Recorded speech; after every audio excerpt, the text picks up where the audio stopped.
Hi guys! Welcome back to journey spear.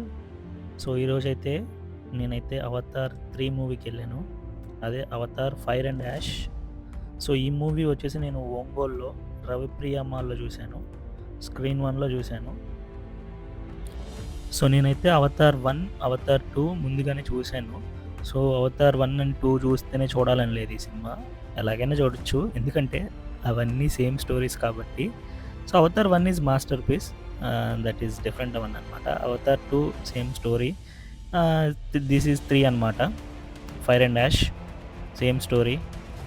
Same villains వస్తారు. వీళ్ళు వాళ్ళ నుంచి కాపాడుకుంటారు. Repeat, never ending. But thing is like VFX scenes, ఆ వరల్డ్ బిల్డింగ్ అనేది చాలా అంటే చాలా బాగుంటుంది. అవి 3డీలోనే చూడాలి. నేనైతే 3డీలోనే చూశాను. సో, మీరెవరైనా చూడాలనుకుంటే 3డీలోనే చూడండి. చాలా అంటే చాలా బాగుంటుంది. ఆ ఎక్స్‌పీరియన్స్ అయితే బాగుంటది. బట్ ఇంక స్టోరీ ఇవన్నీ రొటీన్ అనమాట. అండ్ మ్యూజిక్ ఆల్సో అంత లేదు. ఎలివేషన్ సీన్స్ ఏముండదు. హార్ట్ టచింగ్ డైలాగ్స్ కూడా ఏముండవు.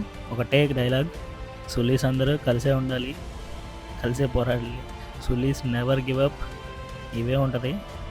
సో, స్టోరీ అయితే రొటీన్ అనమాట. సరదా వీకెండ్‌కి 3డీలో ఎక్స్‌పీరియన్స్ అయితే చేయండి ఒకసారి.